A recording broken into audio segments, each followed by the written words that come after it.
I would like, if I may, to take you on a strange journey. Hello, everyone, and welcome to another edition of Real Estate Realities with the Rebel Broker. My name's Robert Whitelaw, and I am the Rebel Broker. Licensed real estate broker in the state of California, member of the National Association of Realtors. But please, don't hold that against me.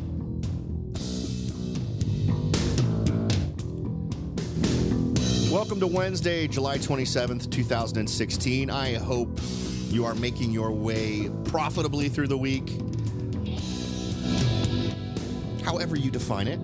If that means you've just managed to make it halfway through the goals for this week, great. Or if you've managed to make it through the week without going insane. For a lot of you, it'll mean making it through the week without melting. Temperatures in my little hometown area here hit 103 degrees yesterday. So that was fun, which pretty much solidified my decision to not ride my motorcycle yesterday. Me and my air conditioning were having a great time making it through the day. As always, the best way to get in contact with me is through the website, www.therebelbroker.com. You can click on Contact the Rebel Broker in the upper right-hand corner, and then send along any ideas, suggestions, observations, or questions, and I would be more than happy to respond and share my thoughts on whatever is bouncing around in your noggin. Also, still the push is on to get the survey participation rate up there as high as I can get it in terms of members of my audience, giving us a little bit more of an idea demographically of what makes up my audience. And that link can be found at the very top of the website. Just click the big red button that says help the show and take a survey, or take this survey to help the show, and then answer 5 or 6 questions, something in that neighborhood, and then that's it. And you're all done, and you have helped out the show in terms of making it possible for me to grow the show a little bit more, which would give me more time to implement some cool stuff I'd love to do in the show in terms of doing more interviews with folks and having more time to cover other subjects, and basically just help me make this something that I can invest more of my personal time in. I wanted to, there's a couple of little things that kind of peaked up today. One is about renting versus owning in various areas. And those numbers are important to know, regardless of what you're doing. So if you're a person who's a buyer, it's nice to know where it makes more sense to rent. Maybe you want to just settle down and get into a groove, and you want to make that decision on whether or not to rent or to buy. This can be helpful data for you. If you're an investor and you're trying to make the decision, do I want to do a buy and hold strategy and rent a property, or do I want to flip it? Do I want to try to appeal to the largest number of folks that are in that purchasing community and then sell off the property? Well, these numbers would give you an indication on what the stronger drive would be. Is the stronger drive for folks in these communities to rent, or is the stronger drive in this community for folks to buy? And it might give you a better indication of where you're likely to get the best return on your real estate investment. If it makes more sense to rent in this area, maybe the decision for you to make is to rent. You'd have a lot more people looking to rent probably, and you can use that data to help you make more informed decisions on what you're going to do in your particular market. Now, in this particular case, what we'll actually be looking at are pricey housing markets where owning still beats out renting. So it's one of those things where this is the way they tend to cover this information. But as it comes out, I also love sharing the flip side of that, where renting makes more sense. And obviously, as that comes up, we'll cover that. But for today, we're going to talk about these markets that tend to be pricey, but where owning still makes more sense than renting. Now, before we jump into that, let's see. Let me cover one other thing that I thought was kind of interesting. This was an article that was talking about where homeowners are the happiest. And, of course, happiness, right? How do you measure what happiness is? This comes to us from, let's see, Home Advisor's Homeowner Happiness Index. And it measures supposedly where folks are the happiest. Now, why we would care about that typically the things that feed folks being happy are the community in which they live, or in terms of being happy with their home. And that serves as an indicator to us as buyers and investors in a market that these might be good places to participate, given their attractiveness, right? Because of how much people enjoy living there. But I found it to be a little bit contradictory. See if you agree with me. The article, let's see here.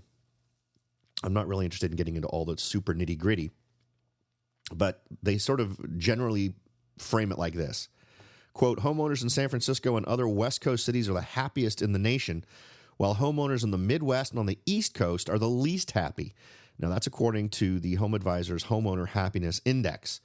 According to the results of this nationwide study, which came out on July 22nd, the nation's happiest homeowners live in San Francisco, Los Angeles, Denver, St. Louis, and Seattle, while the nation's least happy homeowners live in Baltimore, Philadelphia, Salt Lake City, Indianapolis, and Milwaukee. Now, I find that a little bit odd. Obviously, San Francisco is right here in my area. I don't deal with San Francisco frequently. I talk to people who are coming down here from San Francisco. I talk to people who gave up on trying to buy in San Francisco. But here's what I find contradictory about this, because let's harken back. I like the fact I was able to use that phrase, harken back. Harken back. Let's harken back to the olden days. To a show we did here, it's got to be over 2 months ago, where we talked about statistics showing that 34%, it was a close to a third, it was either 32% or 34% of folks who live in the Silicon Valley area in San Francisco want to get out. They want to move away. I find it really hard to juggle those two thoughts at the same time. We're the happiest place that people want to leave. Now, through the magic of the interwebs, I have pulled up the article from the Mercury News where 1/3 of Bay Area residents hope to leave soon, according to their poll. Now, this is not ancient history. This is from May of 2016, so not horribly long ago. But it basically spells out how more than 1/3 of the Bay Area residents say they are ready to leave in the next few years, citing high housing costs and traffic as the region's biggest problems, according to a poll released Monday. Of the 1,000 people polled by the Bay Area Council, 34% said they are considering leaving. Those who have lived here 5 years or less are the most likely to want to leave. So the folks who you would think would be most dazzled. Now, I was born and raised in Silicon Valley. I was actually born in San Francisco, raised in the Silicon Valley area. I went to Lynbrook High School in West San Jose. I went to San Jose State University. So aside from a couple of years here and there where I spent some time elsewhere, this is it. This is my area. This is where my family is. This is where I've been forever. There are very few areas within Silicon Valley I haven't lived at one point or another. So you might think that someone like me might have like some strong links to the area in terms of family, but a lot of the things that everyone else thinks are so fabulous about this area may wear thin on someone like me, meaning that a lot of the things that dazzle others have just become so common that I don't see them as great dazzling things. However, what we're saying is that folks who have come here who should be the most, I guess, still in the honeymoon phase, you could say, of living in the Bay Area are ridiculously likely to want to get out, to the tune of over 1/3. The number one thing that is quoted here as the main problem, and I'll actually post this to Pinterest. There's a great little chart here that kind of indicates what people are most annoyed with relating to living here. Number one is the cost of living, which is pretty consistently a dominant factor. It was less dominant in 2015, but very dominant in 2014 and 2016. Housing, top concern, traffic, income inequality, and then the numbers start to drop pretty dramatically after crime, homelessness, economy and jobs, taxes, those kinds of things. Stunned that taxes isn't higher. Public transportation, education, environment, healthcare, government, supply of water is way down there. Supply of water is just above other and I don't know. So that's the layout of what folks are most concerned about. And to realize that folks are so hot to get out of here in such large numbers, it's hard to then understand how folks are the happiest here. Here's what they put in here in terms of this is how we figured this out in this home advisor survey. They surveyed nearly 18,000 homeowners coast to coast in 36 U.S. metro areas to find the cities in which homeowners are happiest and to identify the factors that make them happy. The survey found that homeowners' happiness boils down to a combination of three important factors: practical commutes and access to attractions and services. Well, commutes, as we mentioned a moment ago, is number 3 on the list of reasons why people want out of here. Speaking as someone who, again, was born and raised here, the commute here sucks. The way things are laid out, it's very difficult for folks to afford to live where they work, and you end up with folks just covering the entire spectrum of distance in terms of their daily commutes. I know folks in Morgan Hill who work in San Francisco. If you take the train from Morgan Hill to San Francisco and you get off right there at the terminal point in San Francisco, you're talking about a 2-hour and 40-minute ride to get there. I know people who do this. I know people who drive the commute where it takes just shy of 2 hours when traffic is thick for them to get where they want to go. Traffic here is ridiculous. The idea that these folks are including this concern, or if this is a concern that they noticed as a big thing, I cannot believe that on that alone, San Francisco managed to be at number 1. Next was community diversity, safety, and vibrant neighborhood network. I understand what the words community diversity mean. I understand what the word safety means. I'm not 100% sure what the words vibrant neighborhood network mean. Does that mean like 4G? Fiber optic connectivity? I know everyone, I live there. I'm not sure what that means. Next, the affordability and comfort offered by a homeowner's dwelling itself. Again, this is the number 1 thing that people complain about living in San Francisco is affordability of their home. Again, how are people rating San Francisco as the happiest? So I smell shenanigans in this particular report, and I hope you do too. I hope this seems odd to you given what we've just discussed in terms of why people, to the tune of 34%, want to move out of the area. Now, according to this, the study also revealed that size doesn't matter. The square footage of a house is less important to homeowners than a dwelling that has good style, personalized design, and natural light. Second, convenience to retail and restaurants is an important factor, and homeowners are willing to endure longer commute times to live in the neighborhood they prefer.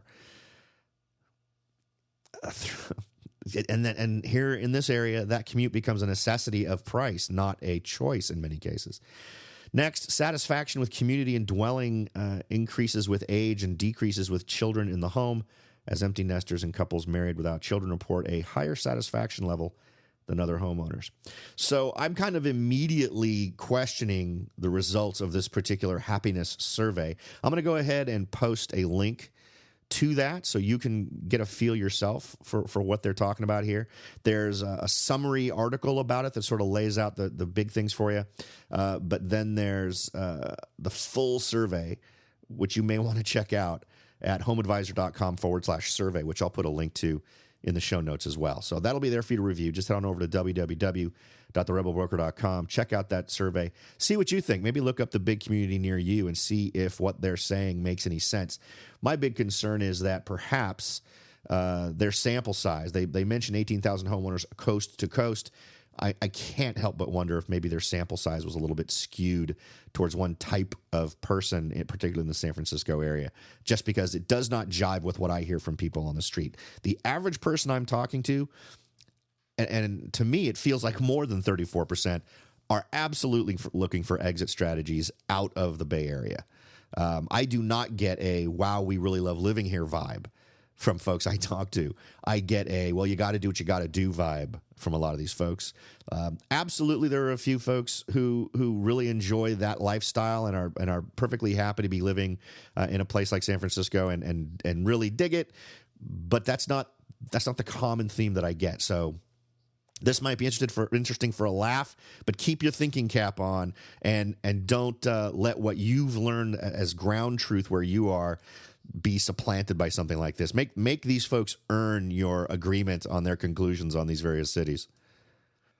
Now, we're going to go ahead and take a quick break, and when we come back, we're going to talk more about high-priced areas that make more sense to own rather than rent. So stay right there. We'll be back in a second. Are you ready to jump in and start your search for your first investment property? Maybe you've decided that it's time to own your own home, or maybe you're ready to sell your home and move on to something new. No matter what your goal is, the Rebel Broker can help. That's right, aside from hosting this show, I am also the owner-broker of Whitelaw & Sons Real Estate Services right here in Silicon Valley. With over 25 years experience serving Silicon Valley, Morgan Hill, San Martin, and Gilroy, I or one of my great agents can help you achieve your goals in real estate. So if you're ready to look into taking that next step towards achieving your real estate goals, point your browser at www.soldbyrobert.com. That's www.soldbyrobert.com and get in touch. Let me show you how I will earn your business and your respect. Again, that's www.soldbyrobert.com, or you can call me at 408-852-0525. California Bureau of Real Estate ID 00984-909. Welcome back, everyone. We're going to go ahead and jump right into it. These are 12 pricey housing markets where owning still beats renting.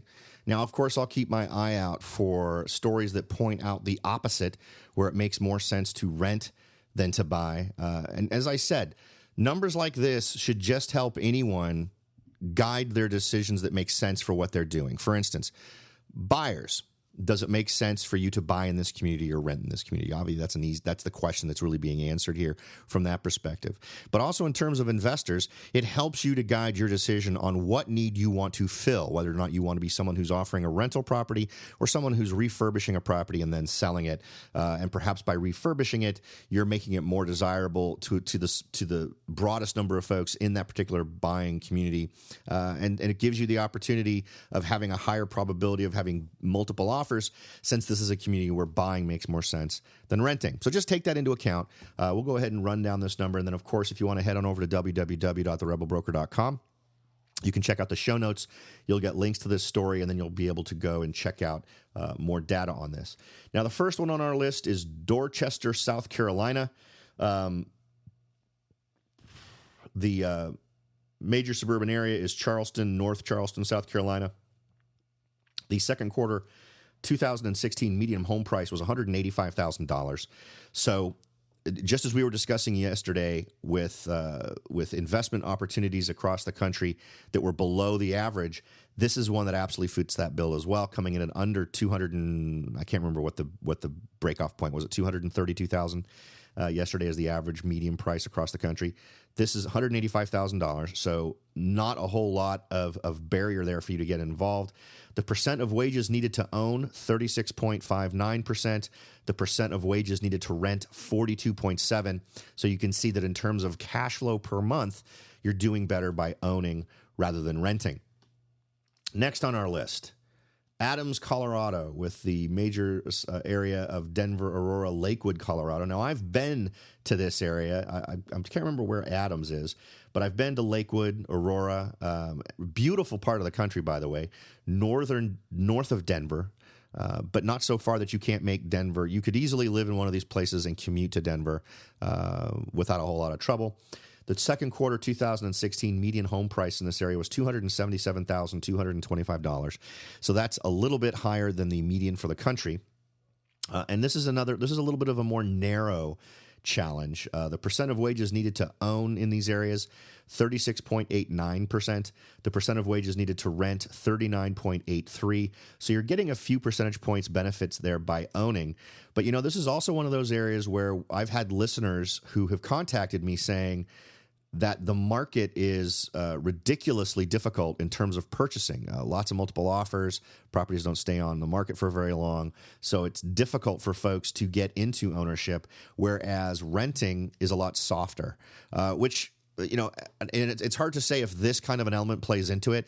If people are consciously thinking, I'm going to buy because it's a few percentage points cheaper on a month-to-month basis to do that, or something else. My guess would be that it's quite a bit more complicated than that, because the flip side of what I've been hearing from folks who live there is that the rental market is exceptionally soft for apartments. In any case, I haven't heard much feedback on single-family residential rentals, but I know that on apartment rentals, lots of incentives, lots of rent and get the first month free, or get a microwave or whatever else they're using as an incentive to get you to come on in and rent that apartment.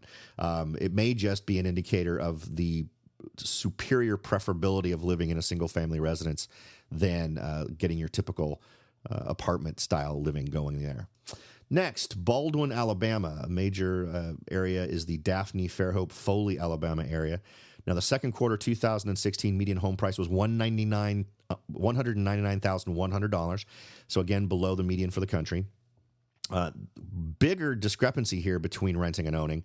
Percentage of wages needed to own, 38.08%. Percent of wages needed to rent, 44.62%.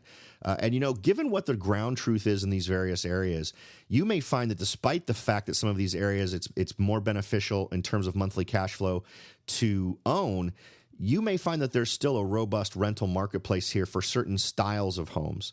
You can't help but wonder in certain places that perhaps there's too much apartment style living that's really turning folks off. So while we're seeing what may draw people the most and what could be something to help guide you and what your decision is, use this as a starting point to determine what demand is and what sort of the makeup is of buyers and renters, with this as a starting point, because I think you're going to need to get a little bit more ground truth in order to make a fully informed decision on what your best move is in terms of how to handle your investment in these various areas. Next on our list, Shasta, California. The major area for that one is Redding, California. Wow, and this is actually kind of nice. The 2016 median home price was $219,000. This one is a wash. Percent of wages needed to own, 39.02%. Percent of wages needed to rent, 39.02%. So it's equally attractive to own or to rent. Under those circumstances, it's hard to decide what the right decision is. I think this is one of those things where you need to figure this out for yourself, because remember, there are different things that you're responsible for as an owner versus a renter. You need to figure out if you want to be the one responsible for repairs and all these and other things that might be considered headaches relating to owning property. So you can figure out for yourself, if you're a buyer, whether or not it makes sense for you. And then as an investor, this might just be an indicator of a much more balanced marketplace, which is actually kind of attractive in and of itself. I'd want to look at a little bit more of the history of Shasta, Redding specifically, just to get a feel for how stable the prices were during the downturn and how things are shaping up now. The fact that it's only at $219,000 in a California community makes it sound a little bit attractive to me. Now, one other interesting thing about Redding, I've been to Redding a few times. I've gone up there to enjoy the lakes up there. This is near Shasta. This is one of those communities that could offer an awful lot of interesting stuff in terms of whether I think it realistically brings in the possibility of making a decision between three different things as an investment. Do you want to do a buy and flip? Do you want to do a buy and rent? Or do you want to do a buy and vacation rental? This is an area that during the right time of the year gets an awful lot of folks wanting to visit. Beautiful lakes, beautiful forests. It's in northern California. A lot more rural, but also it's had a 2.2% increase in home values over the last year, and it's projected to go up 4 to 4.5% within the next year. So it's absolutely in a growth mode. Those are the kind of numbers that tickle the back of my head a little bit and make me want to look into a little bit more detail relating to what's going on with that marketplace. So as another piece of just advice in terms of analyzing things, if any of these sound exciting to you, find out where it is in relation to its peak. Now, we're talking about Redding at the moment. Now, Redding had its peak. I don't have data going back further than July of 2006, but I know in July of 2006, its average price was $298,000. At its lowest, it was $168,000 in April of 2012. So we're nowhere near what it was at its peak. But it looks, judging by the slope I'm seeing as it came out of 2006, its peak was actually higher than that. I wouldn't be surprised to discover that its peak was up around 300 plus, 310,000, something in that ballpark. So I like numbers like that. Those are kind of enticing to me. Do the same analysis for the areas that you're interested in. Find out the trend over time, find out what the rental rates are in those areas. Just by crunching these numbers together, you're going to be able to find out some interesting information. But in addition, let me make one more suggestion. Since we brought up vacation rentals, and I think this is an excellent potential location for that kind of an investment, what you'll want to do is go up on sites that tend to cater to vacation renters.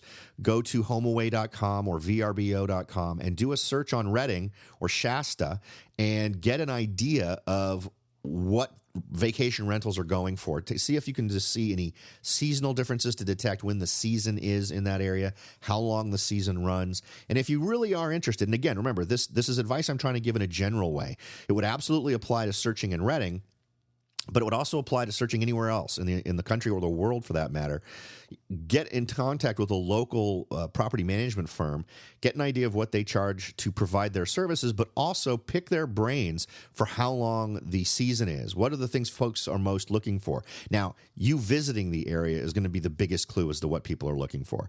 In a place like this, I haven't been there in a very long time, but judging by what I'm seeing, close to the lake, offering those kinds of things, maybe having properties that are right there against some of these protected wilderness areas. Those would be some of the biggest draws, I think, for folks who are looking to get a property that would be a profitable opportunity relating to a vacation rental. So throw that in there as a possibility when you identify these kinds of areas that potentially could also be a great deal for you as an investor as a vacation rental. All right, let's see. Next on our list, Ulster, New York, major area, Kingston, New York. In the second quarter of 2016, the median home price was $172,000. Again, below the average for the country, so lower barrier to entry. The percent of wages needed to own in this area are 39.03%, so 39% of your monthly income would be going towards servicing your debt as an owner.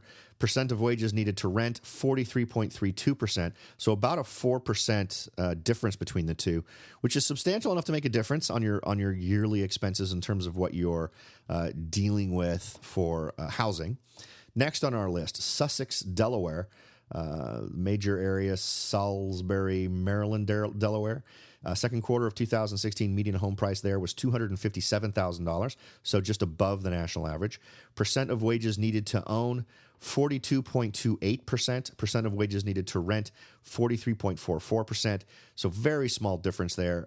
And I would suspect that because it's so close, it's going to depend more on your ability to purchase well rather than worrying about the averages. And if you're using a lot of the techniques and negotiation ideas that we've talked about on this show, you're probably going to get yourself a better deal so that you actually might be spending even less than this on average for the property that you're living in. Next on our list, city of Virginia Beach. We've talked about Virginia Beach before. I believe it was on our list of most desirable places in terms of activities. So that's, again, might lend itself to a vacation rental possibility, something you might want to look into if something in Virginia gets you excited. The larger area is Virginia Beach, Norfolk, Newport News, Virginia / North Carolina. Now, the second quarter 2016 home price was $242,000. So again, above the national average in terms of barrier to entry. Percent of wages needed to own, 42.3%. Percent of wages needed to rent, 43.4%. So really just a 1% difference between these two. Again, a little bit of a wash. So it's so close, again, that it's really going to depend on how smartly you're able to purchase. I think that's going to make the deciding factor here. Next on our list is San Bernardino, California, which is the greater area of Riverside, San Bernardino, Ontario, California. Second quarter 2016 median home price was $265,000, which kind of surprises me. That just in thinking of those, I've been through those areas, and it just surprises me that it would be $265,000. I would have imagined it being higher. And again, that is higher than the national average. Percent of wages needed to own, 42.32%. Percent of wages needed to rent, 43.45%. Again, ridiculously close in terms of the discrepancy between whether or not owning or renting makes a whole lot of sense. Next Kendall, Illinois, larger area, Chicago, Naperville, Elgin, Illinois, Indiana, Wisconsin. Second quarter 2016 median home price $194,500. So we're back to seeing home prices on average that are below the national average, which is good. I like that. Percent of wages needed to own 42.95%. And now we're finally seeing some more substantial differences between these two. Percent of wages needed to rent 50.78%. So we're looking at about a 7% difference here in terms of what it costs to own versus what it costs to rent. And I think that's something that actually will resonate with people more than these little 1% or less differences that we've seen with a couple of these communities that have made this list. Next, Snohomish, Washington. I think I'm saying that right. Larger area, Seattle, Tacoma, Bellevue, Washington. Of course, Seattle has figured prominently on a lot of lists. Seattle's made the list we talked earlier in this show about where the happy people are. And in terms of growth for job opportunities, in terms of real estate markets that have started to boom in terms of increases in prices, all things that we've learned about Seattle over the last year. Now, as we've talked about with other properties, the median home price in the second quarter of 2016 was $350,000. So a relatively higher barrier to entry compared to the country at large, where it was $232,000. Percent of wages needed to own 45.25%. Percent of wages needed to rent 48.86%. So about 3% difference there.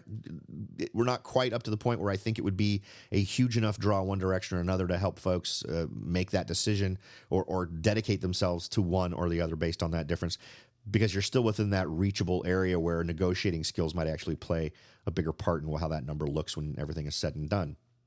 Next on our list, Ocean, New Jersey, with the larger area, New York, Newark, and Jersey City, New York, New Jersey, Pennsylvania. 2016 second quarter median home prices $230,000. So pretty much sitting right there at the national average in terms of average price. Percent of wages needed to own 45.85. And again, finally getting into a situation where there's a little bit more of a substantial difference that I think could sway people one way or the other. Percent of wages needed to rent 53.23%. So that's an 8% difference. I think that's a big enough deal, I think, for people to actually have that be an influencing factor on their decision whether or not they're going to buy or rent in certain marketplaces. And for you as an investor, absolutely, this is data that you could use to market your property and push folks to be catering to the fact that this difference exists, right? Depending on whether or not you decided to go with a buy and flip or a buy and rent. All right, last on our list, Stafford, Virginia, in the Washington, Arlington, Alexandria, D.C., Virginia, Maryland, West Virginia area. The 2016 second quarter median home price was $315,000. So again, a little bit higher barrier to entry. Percent of wages needed to own, 47.31%. Percent of wages needed to rent, 51.54%. So about a 4% difference there in terms of the difference between buying and renting. So a lot of interesting opportunities there kind of spread out across the country. Reading kind of stood out to me just because it offered, I think, a little bit more variety in terms of potential options. And it's something I may personally look at a little bit more closely since it's in my own state. Wouldn't it be a nice road trip to go up there and check things out? I hope that you found something on this list that got your juices flowing.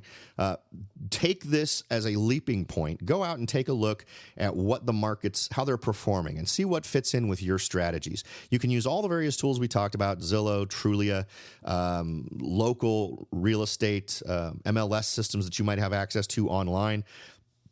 Realtor.com is a great place to start. And of course, once you get enough data that it sounds kind of interesting to you, finding someone there in the local area who's a real estate agent who knows the marketplace, or maybe not even a real estate agent, maybe you're happy with the data you're getting relating to home availability. Maybe what you want to do is talk to someone who's going to have more information on what rentals are going for, which is probably going to be linked more with a property management person than a realtor. So check into that. Usually in most states, you have to have the same license to do either thing.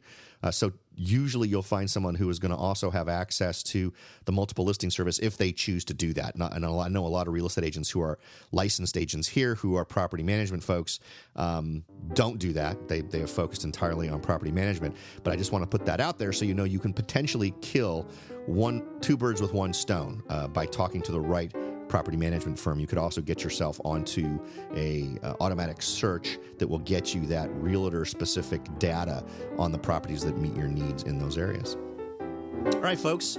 I do appreciate you making this show a part of your daily routine. Without you, the show is nowhere, and I absolutely understand that, and I appreciate very much how you have helped make the show grow. The most recent numbers that I've been looking at are showing a steady growth in the number of folks who are downloading the show, and that is fantastic. So thank you very much for making that possible. As always, thanks for listening, and I'll talk to y'all next time.